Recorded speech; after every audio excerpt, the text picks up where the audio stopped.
Nós estamos de volta hoje conversando sobre as consequências do divórcio na vida do casal que se separa e principalmente na vida dos filhos. A gente encerrou o último bloco falando da questão da comunicação entre os pais no caso de separação, né? Como agir na questão da guarda compartilhada. Agora, e se esses pais não se dão, não se conversam, como é que isso vai ser feito? Eles não precisam conversar. Eles precisam falar sobre outros assuntos, eles precisam falar especificamente sobre o filho. É só sobre o filho. Então, eles ali, a relação deles já foi extinta, enfim, mas que se comunique por e-mail, que se comunique pelo WhatsApp, mas eles necessitam de comunicar sobre o filho. Tem que haver essa comunicação. Eles não precisam ser amigos, não precisam ser nada disso. Eles precisam falar sobre as decisões especificamente do filho. Existem casos em que a separação foi tão traumática que isso realmente é difícil, essa comunicação até pelos filhos? Existe sim. Existem casos. Cada um tem que fazer esforço, né? Inclusive, que se provoca isso com as falsas acusações de abuso, com as falsas acusações na Lei Maria da Penha, com uma forma, as medidas protetivas que são colocadas. Aliás, sob o ponto de vista jurídico, doutora Selma, se um pai ficou com tanta raiva da mãe e começa a falar com o filho, sua mãe está virando garota de programa, ou a mãe que acusa pai ou parente do pai de assédio, coisas assim. O que exatamente que caracteriza a alienação parental e o que pode e deve ser feito contra isso?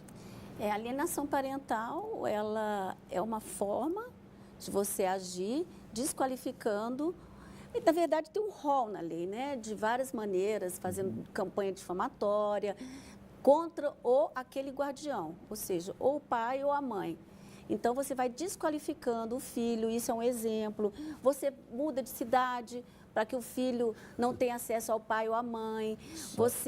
Tem várias maneiras, é exemplificativa a lei que traz. Agora, a doutora Sandra chegou a falar de muitas vezes acusação falsa. O que uma acusação falsa pode ensejar? Então, se o pai faz uma falsa acusação à mãe ou a mãe faz uma falsa acusação ao pai, o que juridicamente isso pode representar para ela? Que reflexo pode ter?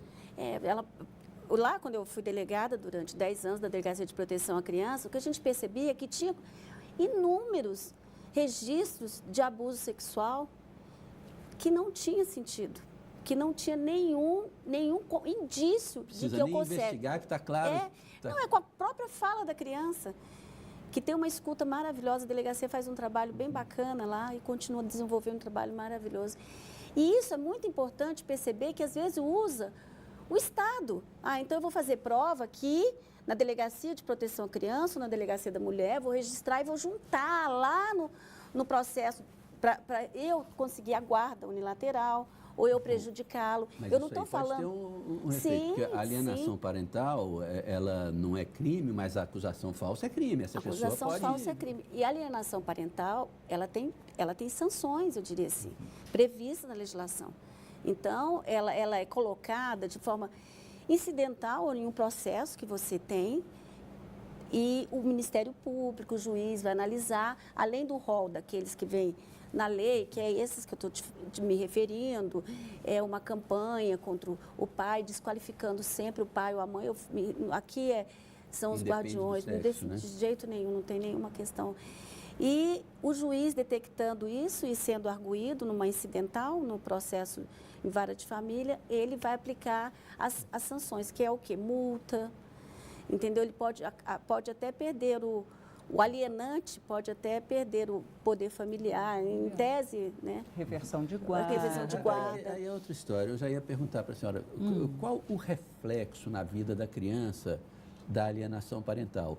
E aí, além desse reflexo da alienação parental, eu pergunto, no caso de uma das partes ter cometido essa falta, essa acusação falsa e ser penalizada, quer dizer, isso também vai refletir para a criança, né? Veja bem, eu sempre digo, Sérgio, que a alienação é um processo sistêmico. Não existe só um alienador, um alienado. Existem famílias que sofrem com esse processo. E a lei prevê né? isso. E a criança, o adolescente, eu uso muito uma expressão que é a bucha de canhão. Sabe o cabo de guerra que a gente brincava? Ele é o cabo. e que acaba rebentando. Então, a gente vê, né, desde distúrbios da escolaridade, depressão, suicídio, uso de droga na adolescência, gravidez na adolescência, né, a sexualização dessa criança. As crianças que sofrem falsas acusações de abuso sexual acabam sendo crianças sexualizadas, porque elas aprendem o que não é ainda natural para a idade delas. Elas são estimuladas a falar sobre o que elas não conhecem, o que elas não viveram, e acabam sendo estimuladas à sexualização. Isso é muito grave. Ou seja, por causa de um ou mais adultos que não pensam direito, que agem mal, a criança vai pagar o resto da vida. A criança vai pagar o resto da vida. Hoje já tem pesquisas mostrando que o uso de droga na adolescência pode estar relacionado à alienação na infância.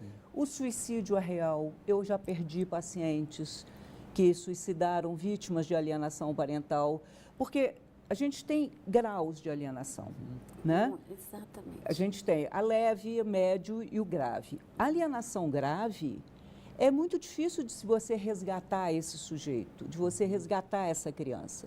Sim. O sofrimento é muito grande, é muito grave. Os atos alienadores, né? Porque a nossa lei fala de atos de alienação, e é importante a gente falar isso porque há uma confusão.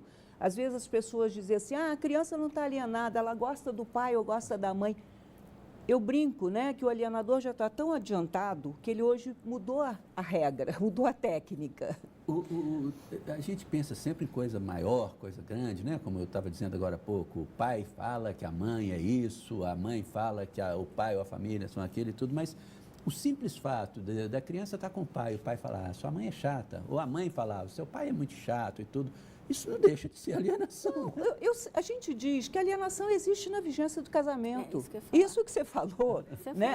Lá vai sua mãe para o shopping, vai gastar dinheiro. Seu pai só quer ir para o bar beber cerveja.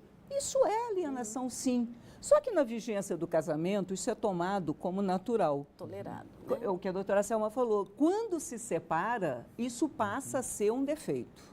Sim. E isso passa a ser usado contra aquele guardião, aquele genitor, desculpa, para desqualificá-lo. Tudo. Agora, juridicamente, a parte que sente que está havendo alienação deve tomar que tipo de atitude? Ela deve ingressar com, se tiver com pedido de... Sérgio, agora. Não, porque eu quero falar. Não, pode explicar. Assim, quando você percebe, quando aquela pessoa, ou aquele pai, ou aquela mãe, percebe que está sendo alienado, que o filho está sofrendo alienação e está sendo desqualificado, porque percebe até porque a criança, ela introjeta. E ela começa a pensar sobre o pai e sobre a mãe exatamente aquilo que o outro desqualifica. Então, essa coisa toma uma dimensão maior. Aí sim, eu acho que você tem que buscar, primeiro, um auxílio de um profissional da área de saúde, um psicólogo, antes de se dirigir ao judiciário. Mas, se não, é muito importante que aí entra com um pedido autônomo no judiciário, na vara de família, ou um pedido incidental, se tiver alguma outra providência para se tomar, ou uma modificação de guarda, de visita, enfim. Bom, infelizmente o nosso tempo acabou. Esse assunto daria para a gente gravar mais 2 programas, mas de qualquer forma foi importante. A senhora tem rapidamente, queria fazer achei que tivesse sinal para fazer mais algum esclarecimento. Muito obrigado a presença das duas aqui no Band Entrevista. Nosso programa de hoje fica por aqui. Muito obrigado pela sua audiência e companhia. A gente volta na próxima semana. Até lá.